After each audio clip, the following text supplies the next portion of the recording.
नमस्कार मित्रांनो, आज आपण चाललो आहोत मुंबईतील ऐतिहासिक असं ठिकाण एलिफंटा केव्ह एक्सप्लोर करायला। हे ठिकाण घारापुरी बेटावर स्थित आहे। ह्या गुफेला घारापुरी गुफा असे सुद्धा म्हणतात। ह्या ठिकाणाला सन 1987 मध्ये युनेस्को वर्ल्ड हेरिटेजचा दर्जा प्राप्त झालेला आहे।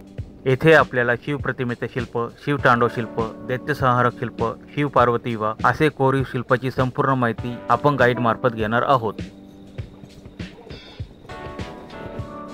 आजच्या आपल्या प्रवासामध्ये आपण Chhatrapati Shivaji Maharaj terminus, gateway of India व ताजमहल हॉटेल यांचे नयनरम्य दृश्य सुद्धा बघणार आहोत, तर हा ब्लॉग शेवटपर्यंत नक्की बघा।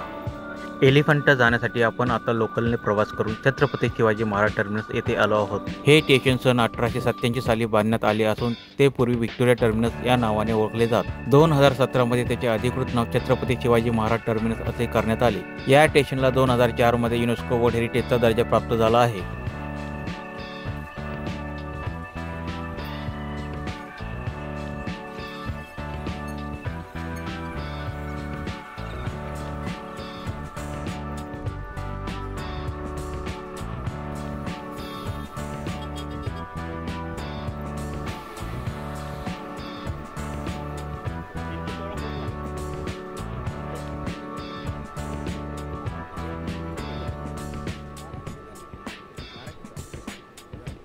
येथून आपल्याला गेटवे ऑफ इंडिया येथे जाण्यासाठी स्टेशनच्या बाहेरच आल्यावर टॅक्सी किंवा 116 नंबरची बस मिळते।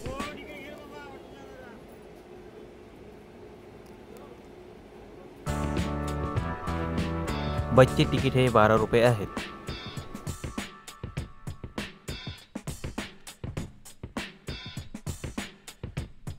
ही मुंबईचे स्पेशल डबल डेकर बस आहे। ह्या बसमधून मुंबईचा नजारा तर काही वेगळाच आहे।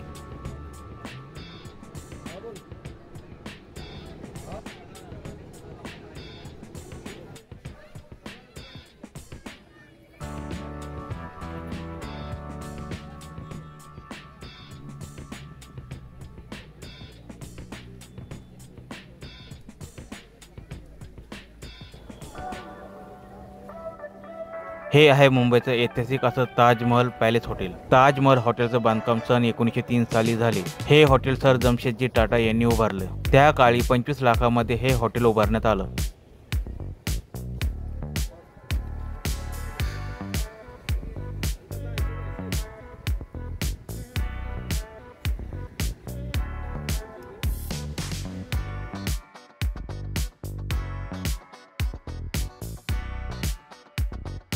गेटवे ऑफ इंडिया हे स्मारक राजा जॉर्ज पाचवा आणि राणी मेरी यांच्या भारत भेटीच्या स्वागतासाठी बांधण्यात आलं होतं। ब्रिटिश काळात हे गेट मुंबईत येणाऱ्या पाहुण्याचं मुख्य प्रवेशद्वार होतं, म्हणूनच त्याला गेटवे ऑफ इंडिया असं नाव देण्यात आलं।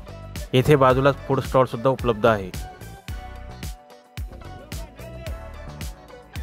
येथून आपल्याला एलिफंटा गुहेकडे जाण्यासाठी बोट मिळते, याचे तिकीट 290 रुपये आहे। गेटवे पासून साधारण 10 किलोमीटर अंतरावर घारापुरी हे बेट आहे। ह्या बेटावर पोहोचण्यासाठी साधारण 1.5 तास लागतो।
गेटवेच्या समोरच समुद्रात फिरण्यासाठी बोटी उपलब्ध आहे।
हा बघा निळा अरबी समुद्र किती छान दिसतोय। अरबी समुद्रामध्ये आपल्याला मोठे मोठे जहाज, ऑइल रिफायनरी, कार्गो जहाज हे बघायला मिळते।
बापरे, हे किती मोठे जहाज आहे।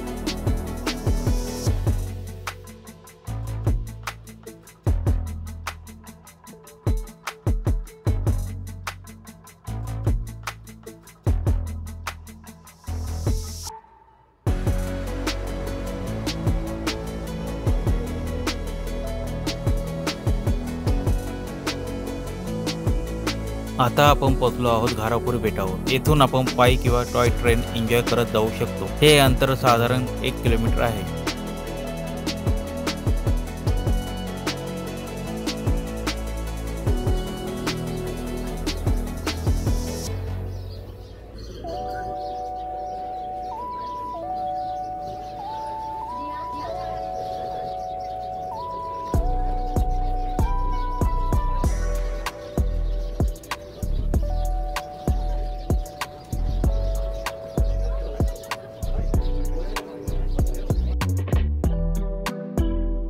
येथे एंट्रीमध्येच आपल्याला नाश्त्याचे स्टॉल दिसायला लागतात।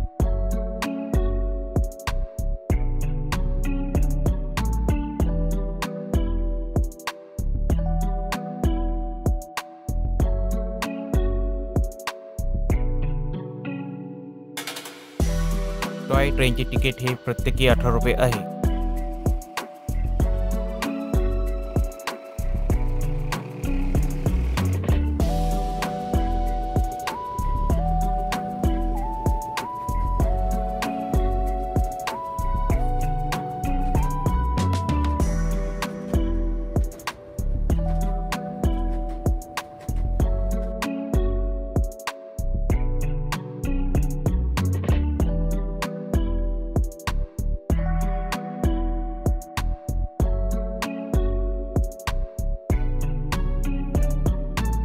येथे माकडे खूप जास्त प्रमाणात आहे आणि आपल्या हातातील सामान किंवा फूड असेल तर ते हिसकावून घेतात। त्यांच्यापासून स्वतःची काळजी घ्या।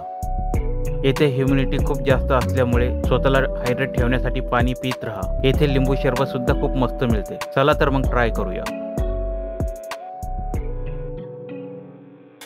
हे बेट घारापुरी ग्रामपंचायत यांच्या अंतर्गत येते। येथे आपल्याला 5 रुपये एंट्री फीस द्यावी लागते।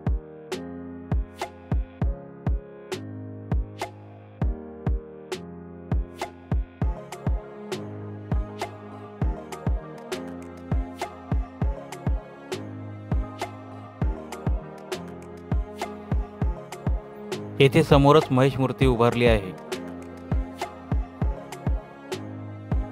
खाली पायथ्याशी वॉशरूमची सुविधा सुद्धा उपलब्ध आहे।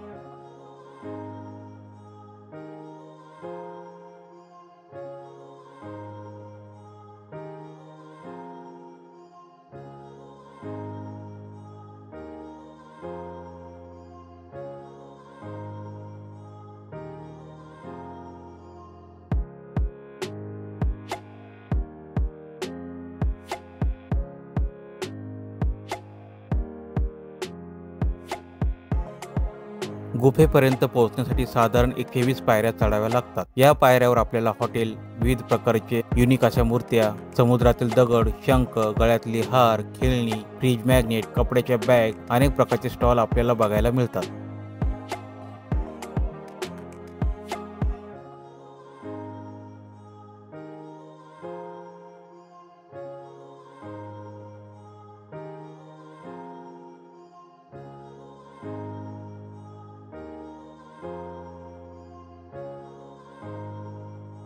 माकडे कसे मनसोक्त फिरताय.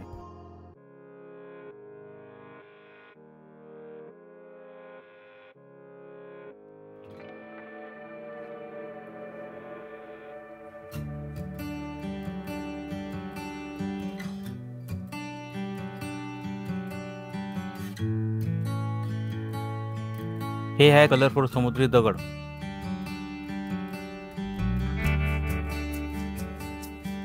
हे आहेत हातपंखे.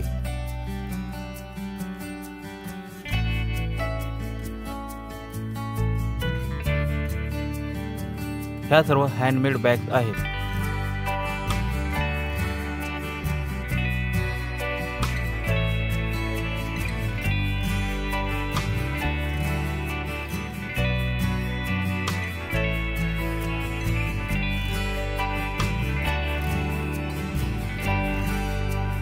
गणपतीची मूर्ती किती छान आहे.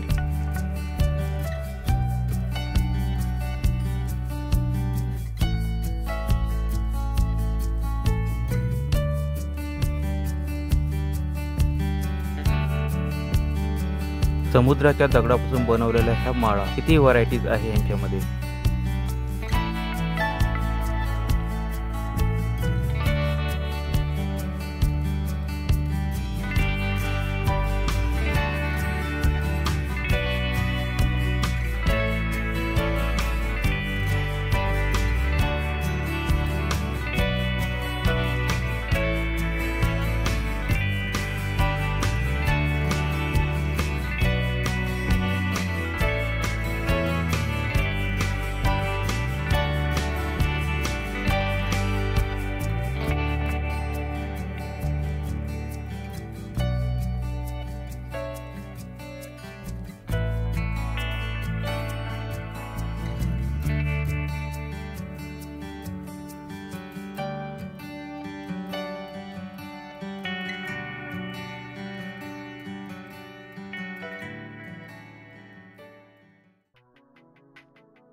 वाह, किती छान आहे हे नाईट लॅम्प. आकाशगंगेच्या थीमवर खूपच सुंदर बनवले आहे.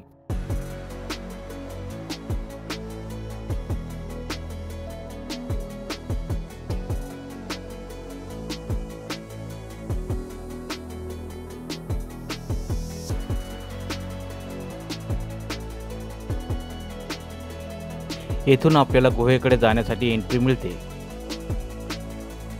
येथे आपल्याला ऑनलाईन स्कॅनर स्कॅन करून तिकीट काढावे लागते. भारतीय नागरिकांसाठी 40 रुपये आणि विदेशी नागरिकांसाठी 600 रुपये तिकीट आहे. येथे वायफायची सुविधा सुद्धा उपलब्ध आहे.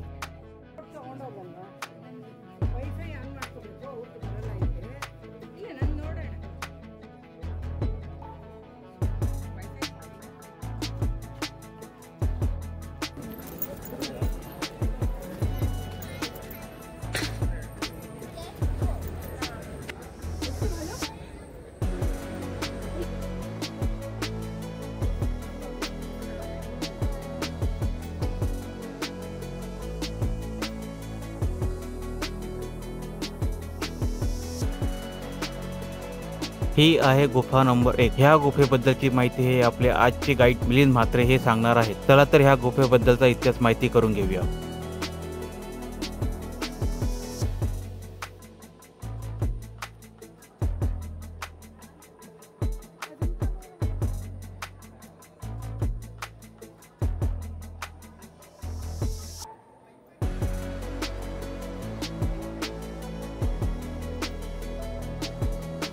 सर्वप्रथम नमस्कार, आपलं स्वागत आहे. माझं नाव आहे मिलिंद म्हात्रे आणि मी एलिफंटालाच राहतो.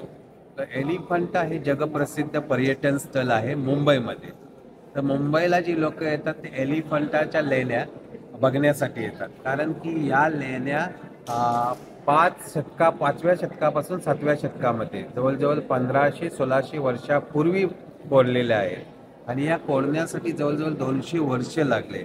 या लोकांना. ज्यांनी ह्या लेण्या कोरल्या त्यांना म्हटलं जायचं घारा लोक. घारा म्हणजे शिवशंकरांचे गुरु पुजारी लोक आणि पुरी म्हणजे राहण्याचं ठिकाण. तर घारापुरी हे नाव संबोधलं जातं या टापूला. हा मूळ नाव आहे. अजून एक नाव आहे एलिफंटा, जो दिला पोर्तुगीज लोकांनी. पोर्तुगीज लोक जेव्हा इथं आले ते पूर्वेकडनं वर आले. पूर्वेकडे एक पाषाणी हत्ती होता आणि त्या हत्तीवरूनच त्यांनी एलिफंटा नाव दिलं. पण तो हत्ती पहिला या टापूवर होता. तर ब्रिटिश लोकांनी असा विचार केला की आपण हा हत्तीचा मूर्तिशिल्प ब्रिटनला घेऊन जाऊ. जेव्हा त्यांनी मुंबईला नेला, थोडासा तुटला, तर त्यांनी मुंबईच्या राणीच्या बागेमध्ये ते ठेवून गेले. आज पण राणीच्या बागेमध्ये तो एलिफंट स्टॅच्यू तिकडेच आहे. पण ब्रिटिश लोक, पोर्तुगीज लोक हे जेव्हा इकडे आले त्यांना काय मूर्तिकलेमध्ये रस नव्हता. तर बऱ्याचशा लोकांनी मूर्तिकला जाणून बुजून तोडल्या. तुटलेल्या मूर्तिकलेची, खंडित मूर्तिकलेची पूजा होत नाही, म्हणून हा आता लाईव्ह टेम्पल आहे. मंदिरासारखा यूज होत नाही. लोक येतात, चपलं घालून आत फिरत आहेत. पण महाशिवरात्रीला जर तुम्ही याल तर महाशिवरात्रीला एक दिवस आतमध्ये मंदिरामध्ये पूजा होते शिवलिंगाची आणि त्रिमूर्ती शिल्पाची. कारण जेवढे पण शिवलिंग आहेत ते तुटले नाही, ते खंडित झाले नाही, म्हणून त्याची पूजा केली जाते. पण आता हा टुरिस्ट प्लेस आहे, त्याच्यामुळे इथं तिकीट आहे. तर 35 रुपये इंडियनला आणि फॉरेनरला 550 रुपये तिकीट आकारला जातो.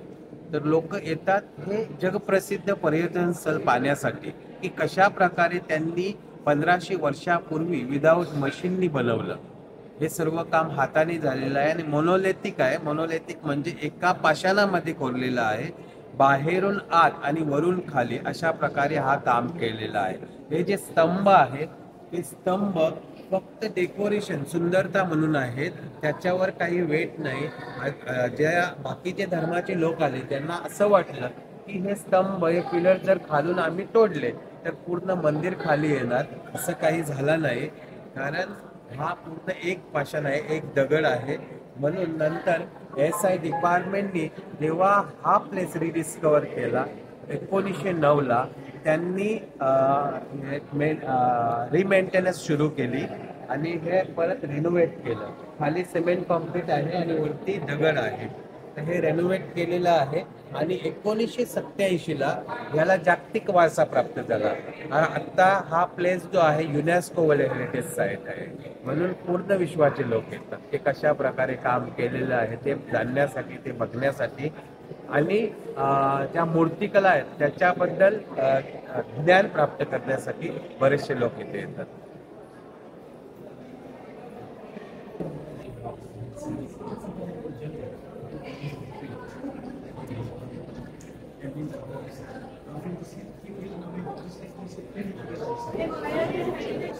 ही मूर्तिकला जी आहे महायोगी शिवशंकरांची आहे.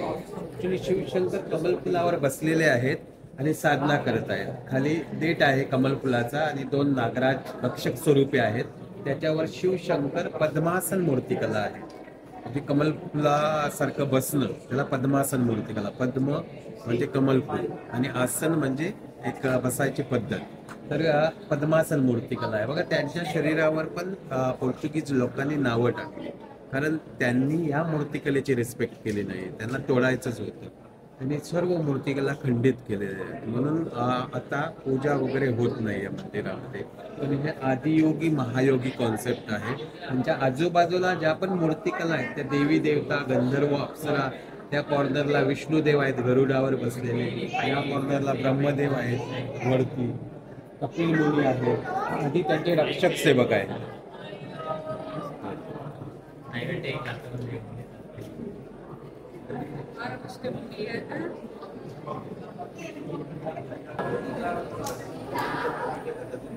हे नटराज शिवशंकरांची मूर्तिकला आहे. नटराज अवतार. ऍक्च्युली नृत्याचे 2 प्रकार आहेत. एक आनंद तांडव, एक रुद्र तांडव.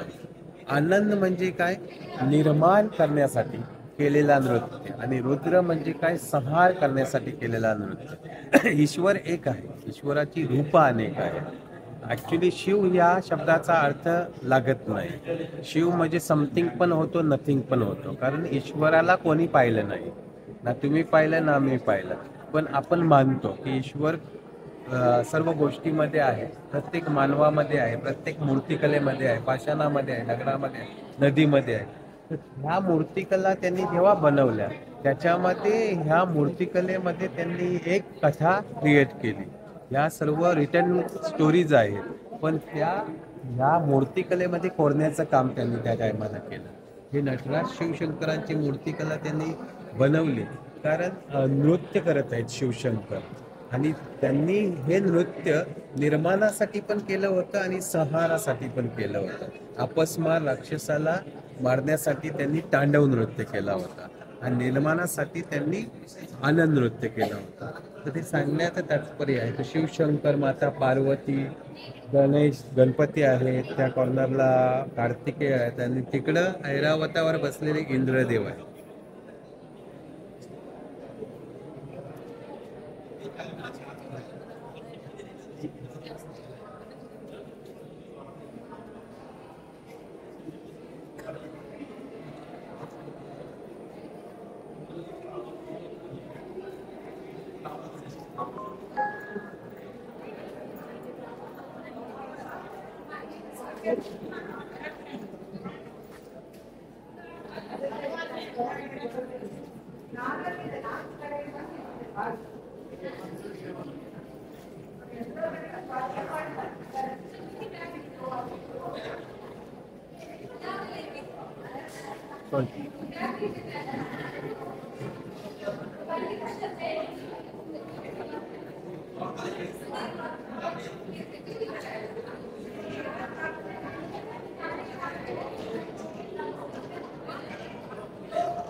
हा शिवलिंग मंदिर आहे ॲक्च्युली. ह्या शिवलिंगाची पूजा होते रोज. लोकल लोक येऊन पूजा करतात आणि महाशिवरात्रीला मोठा उत्सव होतो. बरेचसे लोक येतात, जवळजवळ 10-15 हजार लोक येतात या शिवलिंगाचे दर्शन करण्यासाठी आणि पूजा करण्यासाठी. जलाभिषेक होतो, पंचामृत अभिषेक होतो. बाहेर जे आहेत रक्षक स्वरूपी द्वारपाल आहेत, अष्टदिक्पाल बोलतात. चार दिशांना 8 द्वारपाल आहेत आणि 4 द्वार आहेत. कुठल्याही दिशेला उभे राहून कुठल्याही दिशेला बसून तुम्ही साधना करू शकता त्या शिवलिंगाला पाहून. आणि आता पण लोक जातात आतमध्ये दर्शन करायला वगैरे, पण बरेचसे जे लोकल लोक येतात ते चपलं काढून जातात. इकडे काही साईन बोर्ड नाही आहे की मंदिर म्हणजे लाईव्ह टेम्पल यूज नाही करत. लाईव्ह टेम्पल म्हणून काही लोक काय करतात, चप्पल घालून पण जातात.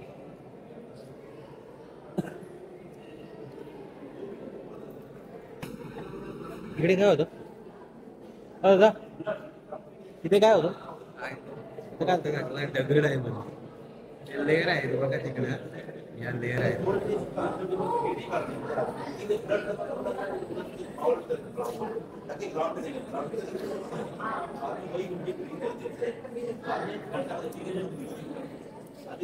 ही अंधकासुरवध मूर्तिकला आहे. अंधकासुराचा वध करण्यासाठी शिवशंकरांनी घेतलेला रुद्र अवतार. बघा त्यांच्या चेहऱ्यावर पूर्ण हावभाव आहेत, त्यांचे डोळे विस्पारलेले आहेत. तिसरं डोलं त्यांचं उघडलेलं आहे आणि असुरासारखे दात आहेत त्यांचे, कारण ते अंधकासुराचा वध करत आहेत. बघा एका हातामध्ये तलवार आहे, खड्ग आहे आणि त्या खड्गाने मान उडवले आहे अंधकासुराची आणि खाली पात्र आहे. त्या पात्रामध्ये त्या अंधकासुराचा रक्त सांडत आहे, कारण अंधकासुराला असा शक्तिवरदान होता की त्याच्या रक्ताच्या थेंबापासून देखील त्याच्यासारखाच अंधका निर्माण होईल जेव्हा त्याचं रक्त जमिनीवर पडेल.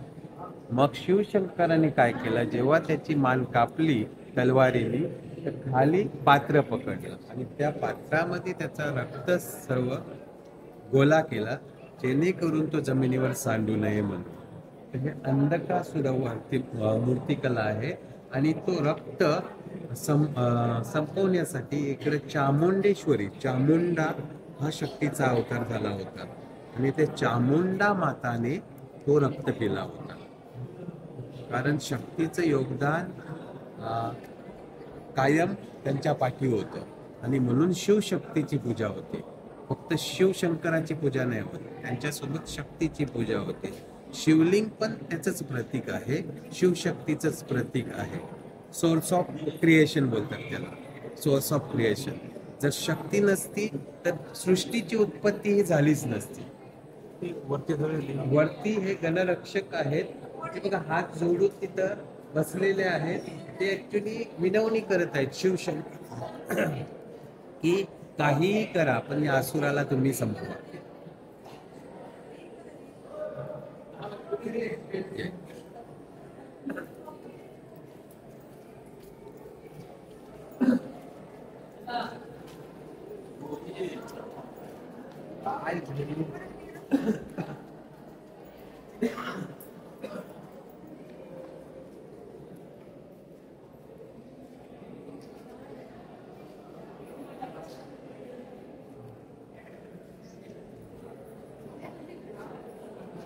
हे कल्याण शिवसुंदर मूर्तिकला आहे. कल्याण म्हणजे काय? लग्न.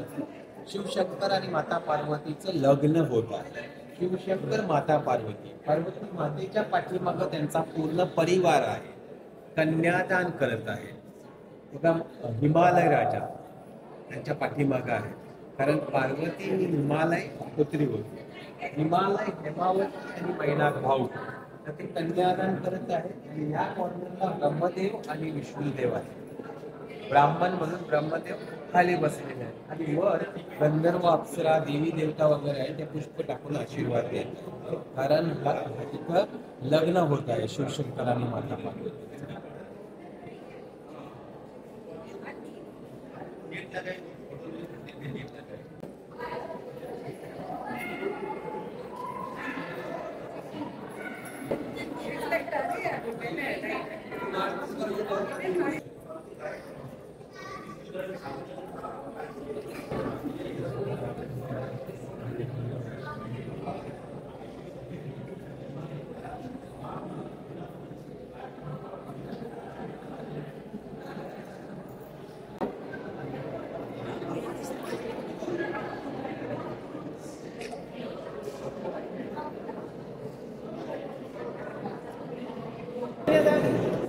हे गंगाधर अवतार आहे.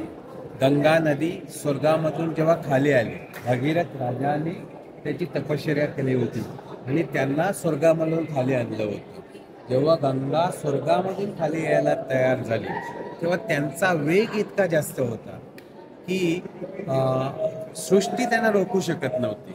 जर ती डायरेक्टली भूतलावर आली असती तर पूर्ण सृष्टी पाण्याखाली वाहून गेली असती. म्हणून शिवशंकराने त्यांना थांबवलं होतं आपल्या जटेमध्ये. त्यांना जटाधारी शंकर पण म्हटलं जातं. बघा जटेवर त्यांच्या 3 देव्या आहेत. ॲक्च्युली त्या 3 देव्या नसून गंगा, यमुना, सरस्वती हे त्यांचे त्रिवेणी संगम आहे. त्यांना जटेमध्ये बांधलं आणि एका जटेच्या साह्याने त्यांनी खाली उतरवलं. ही कथा आहे गंगाधर शिवशंकरांची. त्या साईडला आपण जे मूर्तिशिल्प पाहिलं ते कल्याण शिवसुंदर मूर्ती. तिकडं माता पार्वती ह्या उजव्या बाजूला होत्या, इकडे बघा डाव्या बाजूला आहे, कारण तिकडे लग्न होत आहे, इकडे लग्न झालेलं आहे. हे त्रिमूर्ती शिल्प आहे, जगप्रसिद्ध मूर्तिशिल्प आहे. हा जगाच्या पाठीवरचे लोक हा मूर्तिशिल्प बघण्यासाठी येतात आणि एलिफंटा किंवा घारापुरी या मूर्तिकलेसाठी फेमस आहे. त्रिमूर्तीसाठी घारापुरी फेमस आहे. बघा 3 चेहरे आहेत. पहिला चेहरा हा लहान मुलासारखा दिसतो, दुसरा चेहरा हा तरुणासारखा दिसतो आणि तिसरा चेहरा हा वृद्धासारखा दिसतो, वयस्कर माणसासारखा दिसतो. सांगण्याचं तात्पर्य आहे की जीवनाच्या 3 स्थिती आहेत, 3 स्टेज आहेत. पहिलं बालपण, नंतर तरुणपण, नंतर म्हातारपण. ब्रह्म, विष्णू, महेश पण लोक बोलतात. ब्रह्म, विष्णू आणि महेश. ॲक्च्युली ही सदाशिव मूर्तिकला आहे आणि पंचमुखीला पण आपण मानतो. तर पाहायला गेला तर 3 फेस आहेत, 3 चेहरे आहेत. पण जर इमॅजिन केला तर असं बोललं जातं की पाठीमागे पण 2 चेहरे आहेत. म्हणजे पंचमुखी कॉन्सेप्ट आहे. आणि पंचमुख काय दर्शवतो? 5 पंचभूतत्व. ते पण त्याच्या पाठीमागं त्यांनी सांगितलेलं आहे की सदाशिव म्हणजे काय? सारे जे स्वरूप आहेत ते ईश्वराचे आहेत आणि त्याच्यामुळं सदाशिव मूर्तिकला म्हटलं जातं, कारण शिव परमात्मा आहेत आणि त्यांचे बरेचसे स्वरूप आहेत. सांगण्याचं तात्पर्य ते आहे. पण तीन जे ब्रह्म विष्णू आणि महेश, बघा ब्रह्मदेवांची जास्त काही पूजा केली जात नाही, पण विष्णू आणि शिवशंकरांची पूजा ही केली जाते. जास्त करून नॉर्दर्न साईडला शिवशंकरांचे मंदिर आहे, कारण शिवशंकरांचं मूळ स्थान राहण्याचं ठिकाण हे कैलाश पर्वत आहे, म्हणून त्या साईडला बघा जास्त करून शिवशंकरांची पूजा होते आणि साऊथ पार्टला ही विष्णुदेवांची पूजा होते, कारण त्यांचं राहण्याचं ठिकाण, त्यांची रेसिडेन्सी ओशन आहे, समुद्र आहे, म्हणून साऊथला जास्त विष्णुदेवांचे मंदिर आहे.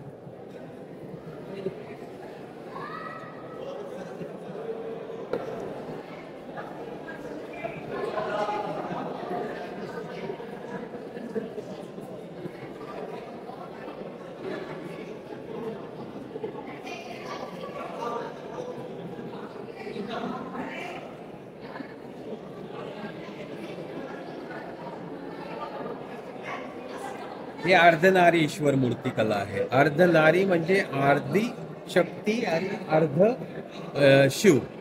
बघा या मूर्तिकलेमध्ये दोन्ही पण शरीर आहेत.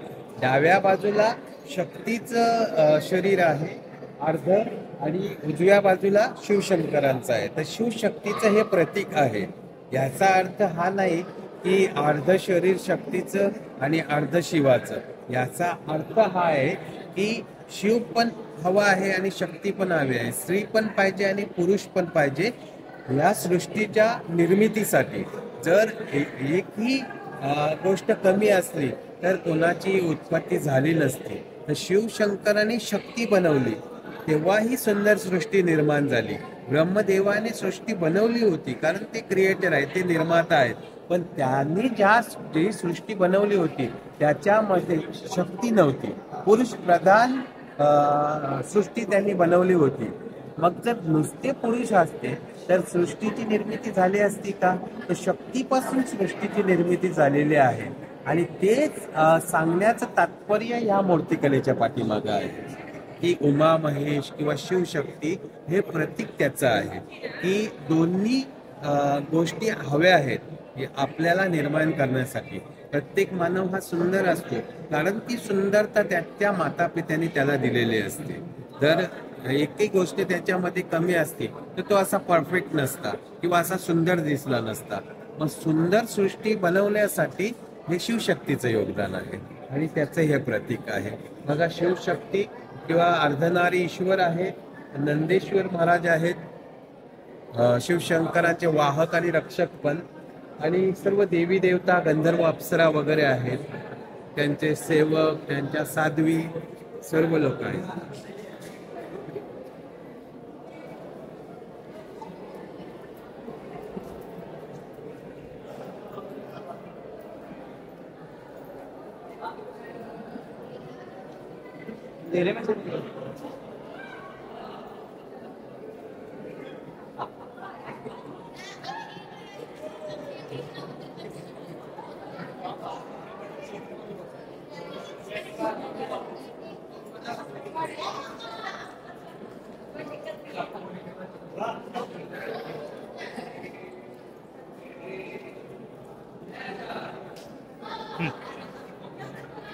ही जी मूर्तिकला आहे, शिवशंकर आणि पार्वती माता कैलाश पर्वतावर बसलेले आहेत आणि खेळत आहेत सारीपाट म्हणून.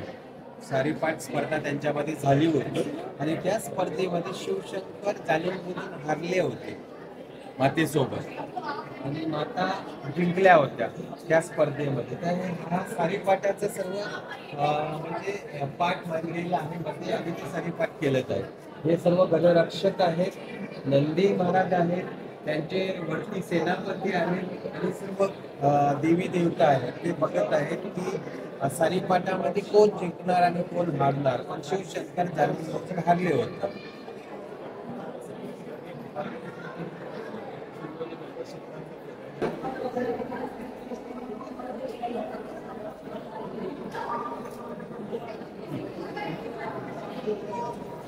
हे हे रावण अनुग्रह मूर्तिशिल्प आहे. रावणाला जेव्हा हा अहंकार झाला होता आपल्या शक्तीवर की मी काहीही करू शकतो, एक वेळेस तो पुष्पक विमानामध्ये बसून कैलासाकडे चालला होता आणि तेव्हा कार्तिकेय आणि गणरक्षक जे होते त्यांनी त्याला थांबवला होता. त्याला राग आला रावणाला की हे मला थांबवणारे कोण, मी काहीही करू शकतो, माझ्यामध्ये इतकं सामर्थ्य आहे, शक्ती आहे. त्याच्या मनामध्ये हा विचार आला की मी कैलास पर्वतच उचलून घेऊन जातो माझ्या घरी. म्हणून त्यांनी हा कैलास पर्वत उचललेला आहे. खाली रावण आहे आणि तो कैलास पर्वत उचलत आहे आणि हलवला होता कैलास पर्वत उचलून. सर्व घाबरले होते, भयभीत झाले होते. त्या सगळ्यांच्या चेहऱ्यावर भय आहे. शिवशंकर फक्त शांत आहेत, त्यांच्या चेहऱ्यावर तोच तेज आणि तीच शांती आहे. कारण त्यांना माहित होतं की रावण असं करत आहे. त्याचा अहंकार तोडण्यासाठी शिवशंकराने त्यांच्या पायाच्या अंगठ्याच्या साह्याने कैलास पर्वताला खाली दाबलं होतं. म्हणजे जेव्हा कैलास पर्वत खाली आला तेव्हा रावणाचे हात त्याच्या खाली दाबले गेले. त्याला पीडा आणि कष्ट झाले, रडायला लागला रावण. पण तो भक्त होता शिवशंकराचा, तो शरण गेला शिवशंकराला. त्याने शिवतांडव स्रोत निर्माण केला. शिवशंकर एवढे प्रसन्न झाले की त्याला अजून एक जीवनदान दिलं की काहीतरी चांगले कर्म कर, चांगली कामं कर. पण रावणाने त्याचे जो नंतरचा काल आहे रावणाचा, तेव्हा त्यांनी वाईट गोष्टी करत गेला. सीतेचं हरण केलं, रामायण घडलं. ह्या अगोदरच्या कथा आहेत की रावण हा निस्सीम भक्त होता, शिवशंकरांचा श्रेष्ठ भक्त होता आणि त्याच्यासारखा भक्त आजपर्यंत कोणी झाला नाही, ना झाला ना होणार. अशी त्याची भक्ती होती आणि म्हणून त्याची पूजा आज देखील केली जाते बऱ्याचशा जागेवर. रावण का राक्षस नव्हता, रावणाला ज्ञान गुरु पण बोललं जायचं. रावण हा नाव ईश्वरानेच त्याला दिला होता. दशानन पण त्याचं नाव होता. दशानन म्हणजे विचार करा, बोललं जातं की 10 डोके होते रावणाला. एका डोक्याने मानव एवढा विचार करू शकतो, एवढा प्रगत झालाय की सर्व गोष्टी त्यांनी बनवल्या. तर 10 डोक्यांनी रावण किती विचार करणारा असेल याचा तुम्ही तर्क लावू शकता. हे रावण अनुग्रह. आता राईट साईडला जेव्हा तुम्ही जाल तेव्हा अजून 3 लेण्या ह्या टुरिस्टसाठी खुल्या आहेत आणि 5 नंबरची लेणी आहे ती बंद आहे. कारण त्याच्यामध्ये दगड वरचे पडायला सुरुवात झालेली आहे. कारण बरेच वर्ष झाले त्या गोष्टीला, 1500 वर्षांनंतर आता तुम्ही जर याल मग म्हणून ती 5 नंबर लेणीमध्ये आतमध्ये एंट्री नाही कोणाला, बाहेरनच म्हणजे तुम्ही बघू शकता. पण 3 ज्या लेण्या आहेत पुढच्या त्या ओपन आहेत टुरिस्टसाठी. पण त्या लेण्यांमध्ये मूर्तिकला वगैरे नाही, कारण सुरुवात तिकडनं झाली. पण दगडाची प्रत ही चांगली नसल्यामुळं, सॉफ्ट स्टोन किंवा स्मूथ स्टोन असल्यामुळं त्यांनी जेव्हा सुरुवात केली काही क्रिएट करायला, मूर्तिकला बनवायला, तो दगड असा पडत गेला. मग त्यांनी असं विचार केला की इथं काम थांबवून दुसऱ्या जागेवर लेणी बनवू किंवा दुसरी केव्ज बनवू. मग दुसऱ्या जागेवर, तिसऱ्या जागेवर आणि 5 नंबर ही लेणी आहे या डोंगरामध्ये आणि 2 लेण्या त्या डोंगरामध्ये आहेत, 6 आणि 7 नंबर. तर टोटल 7 लेण्या आहेत या आयलंडवर. पण 7 मधल्या 4च ओपन आहेत टुरिस्टसाठी आणि त्या राईट साईडला पुढे आहेत. आता आपण जाऊया दुसऱ्या लेण्यांकडे.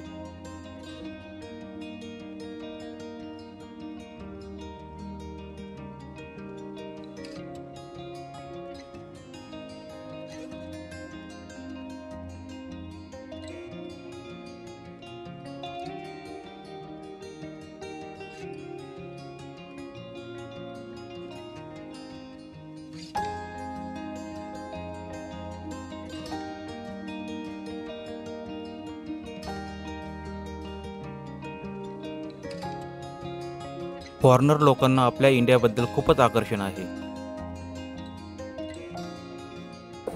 त्या काळात ह्या गुफांमध्ये ध्यान साधनेसाठी छोटी छोटी जागा बनवल्या आहेत व पाहण्यासाठी सुद्धा इथे सोय केलेली आहे.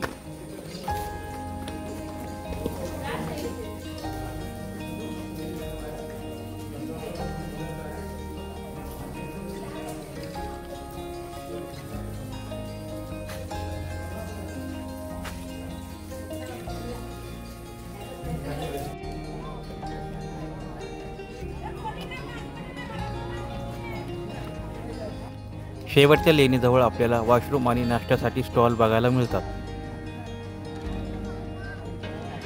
एंट्रीपासून उजव्या हाताला 10 मिनिटाचा ट्रॅक करून आपण निघालो आहोत कॅनॉन हिलकडे.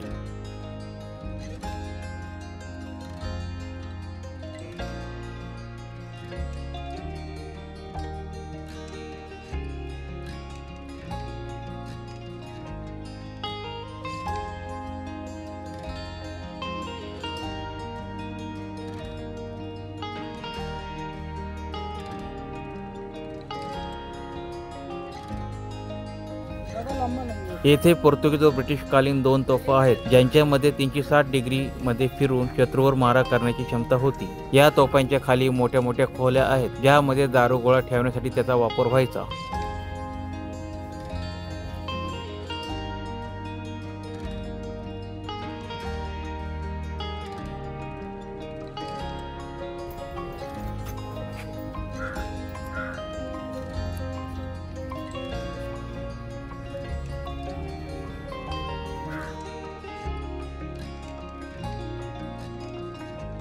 हे आहे जेनपीटी बंदर आणि त्याखाली वसलेले हे छोटंसं गाव.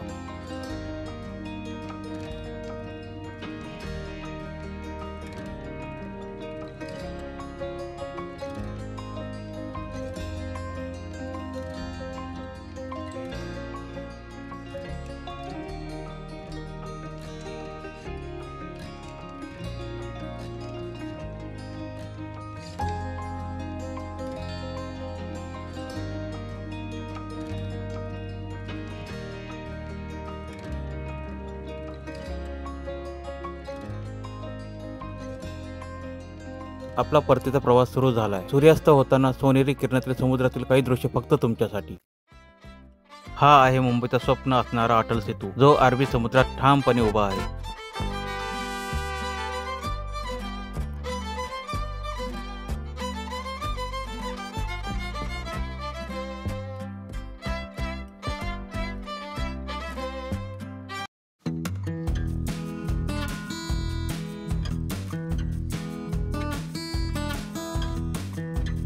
हे आहे आपल्या बोटचे कॅप्टन.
सूर्यास्त होताना गेटवे आणि ताज हॉटेल यांचं रूप खूपच रंजक वाटतंय, तर नक्की एकदा घारापुरी बेटला भेट द्या.